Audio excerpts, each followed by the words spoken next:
Welcome to In the Studio on Davis Media Access. I'm Tim Gaffaney.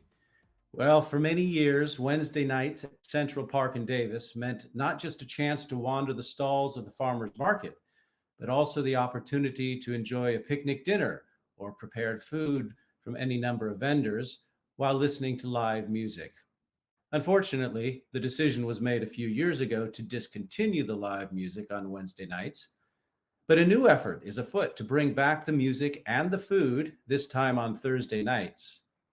The Downtown Davis Business Association is kicking off Thursdays in the Davisphere. And here to tell us more about this is Will Mosley. He is the Marketing and Outreach Coordinator for the Downtown Davis Business Association. Will, thanks so much for joining us. Thanks for having me, Tim. I'm looking forward to discussing our exciting new event that we have planned. Great. Well, let's just start off with a general overview. What can patrons expect at Thursdays in the Davisphere?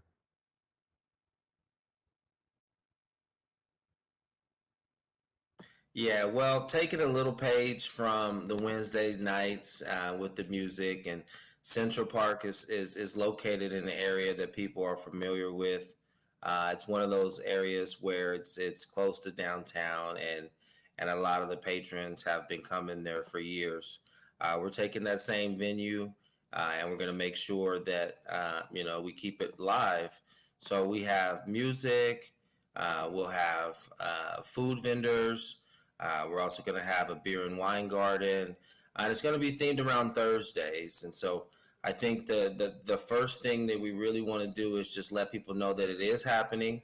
We do have a start date, which is Thursday, September 1st.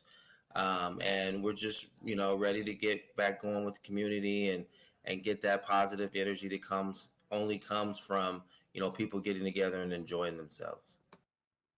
That sounds wonderful. So you mentioned the first event will be Thursday, September 1st. And at this point, what does the calendar look like generally? Are you scheduling out through the fall, into the winter, or what does that look like at this point? Yeah, so we have 9 consecutive Thursdays. Our first Thursday is September 1st, and our last Thursday will be October 27th. And so the first few weeks we do it, it's going to be, I won't say slow, but we're going to take our time, and we're going to make sure that we have something for everyone.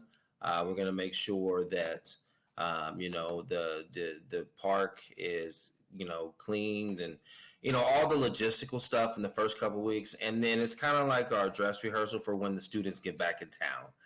So once the students get back in town and semester starts, we expect this event to be heavily attended. We expect this event to be circled on everyone's calendar.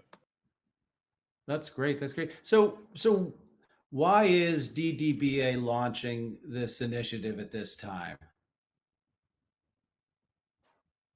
Well, the world's been gone through something, right? And so I think, the fact that we're having this show virtually is kind of an example of the disconnectedness of people. And I think, we wanted to come up with something that made, getting together a priority, and something that allowed us to kind of just use that energy that comes from people getting together. And so at the DDBA, we came up with this idea called the Davisphere.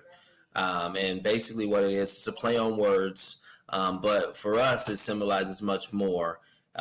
Basically, it's a vibrant, eclectic, and electric communal atmosphere where there's fun and entertainment for all ages. The idea was based on the simple premise that positive energy builds when people get together and enjoy themselves. And so to us, the Davisphere symbolizes earth, community, encompassment, vibrancy, and a place of belonging. Excellent. And that was my next question that you've already addressed then, that very catchy name, the Davisphere. So thank you so much for addressing that. Can you give us a sense of some of the bands that you have lined up then for the next 9 weeks? So we have a lot in the pipeline, but signed on the dotted line. Our opening week is going to be Thundercover. They're this cool, energetic, and like fun cover band from Sacramento. They feature pop, rock, and dance hits from like over 6 decades. So it's kind of like they go all the way back from the '50s up to popular stuff.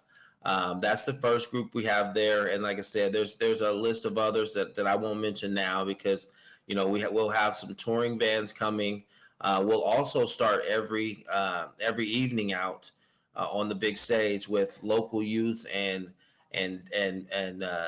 some adult dance troops, musical groups, just kind of family type fun. And then we'll end the night every evening with some touring musical act on the full stage with lighting and professional audio. Excellent, excellent. And can we expect sort of a range of music styles over that 9 week period?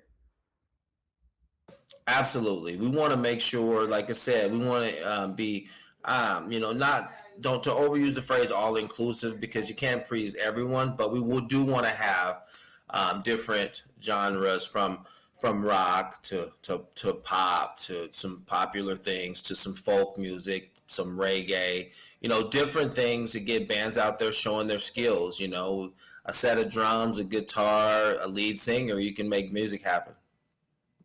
That's great, great. And then in terms of the food and the vendors that we can look forward to, are they some of the same ones that may have been there under the previous Wednesday nights at Central Park, or just say something about that selection of food? Yeah, so we do have some of the usual suspects. There'll be some of the staples that have been coming there for years. But our goal is to be, like I said, eclectic and have a variety. So we'll have Indian food, we'll have Mexican food, we'll have Chinese food, we'll have some type of sushi. We will definitely have the sweets. We'll have some lemonade. We'll have churros. And then we're going to get into a little bit more of the fine dining experience as much as you can. We have a couple really nice new restaurants coming into town that aren't even open yet, but they have a caterer's license. So there's a Mama's Kitchen, which is going to be an Italian restaurant coming in. There's a Bones Craft Kitchen, where they make everything in-house and source everything local. There's going to be a lot of variety for the families to come out and try the food, and it's going to be a lot. We're looking at having somewhere close to 20 different food vendors, so the lines won't be that long, and we'll be able to just go around and eat, drink, and be merry. And then on the adult side, we have a beer and wine garden that's going to be put on by University of Beer. They have a nice following here in town with the students, with the locals. They do a really great job. They do support the DDBA quite a lot in our events and stuff. So it's going to be one of those events where you can come and you'll leave happy, you'll leave full, and hopefully you danced a little bit. That's great. That's great. I know my father-in-law will enjoy the opportunity to dance out on the grass again. Um, by the way, in terms of the University of Beer, do you know, can you say yet, will they be featuring some of the local breweries beer then as well? That's a great question. We're actually in talks right now with a couple of the local breweries, and then there with the wine is selection as well. So we're definitely going to try to keep that local flavor, but we're not just limited it to Davis and Yolo County. Mhm. We want to make sure that we do have some quality things there, and then also the cool thing about what we're doing is that. A percentage of the beer and wine sales are going to go to a local nonprofit, and we have a nice list of there. And since we have, 9 different weeks, we're going to alternate which nonprofits can make that money and come out and benefit from those beer and wine sales. Okay, great. And then, in terms of the schedule of 9 events at this point, is there either the hope or the expectation or the plans at this point that come springtime, there'll be another series of Thursday nights? Well, fingers crossed. That's the plan. The Okay. plan is that we're able to build this event up to where we can get some quality sponsorships, stage sponsor, beer and wine garden sponsor, food court sponsor, things like that, to where it can offset some of the costs because a lot of these bands they don't play for free, and so the music is going to be our number one expense. So if we can do what we're projected to do in those numbers, this is absolutely going to be kind of the framework that we build for moving forward. Great. And then just one other detail on the scheduling. At what time on Thursday nights will the food start being served and the music start playing? That's a great question. Yeah. So the event scheduled from 4 p.m. to 10 p.m. So at 4 p.m. that's when we would have the local school bands or the little jazz bands or the dance Mhm. troops, or to where families and parents can come out and watch their kids and on the stage and grab a bite. And as the sun starts to set and we get through 5, 6 o'clock, we'll start doing the sound checks for the other bands and things like that. And the goal is for the headliner to get on the stage a little bit after 8. So 4 p.m. is when everyone will be there, set up, ready to go. It's the so the plan is 4 to 10 on all of those Thursdays, and like I said, leading up to our last one, where we're going to try to do something really special, for everyone. Great, great.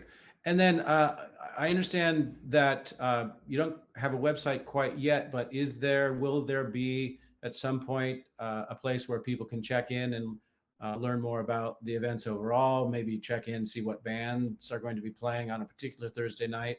Is that something forthcoming? Absolutely. Yeah, we're in the process of working on those types of things. We wanted to make sure that number one, we got the approval to move forward, and we were able to get that done. But yes, we will definitely have a couple different landing pages for the community members to come and see who our bands are going to be playing, the lineup of the bands when they're playing, who our food vendors are. We're definitely going to, have a place for our sponsors to be seen, both through social media and through our website as well. But yeah, those are things that will be coming down the pipe in the next couple of weeks as we approach. On Monday we'll make 1 month until the first event, so it's go time for everybody here at the DDBA. Great, great. Well, I'd sure like to thank you, Will, for giving us this inside scoop on Thursdays in the Davisphere, a new program to bring food and music and to really, include the community as active members of this as well in Central Park in Davis. And this is thankfully one more addition to the rich cultural life here in Davis that we have. And thanks to you and the DDBA for making this possible. And again, the first evening of the program this fall will be Thursday, September 1st, beginning at 4 o'clock and going all the way till 10. Well, again, Will, thank you so much. I'm Tim Gaffaney, and you've been watching In the Studio on Davis Media Access. Thanks for having me, Tim.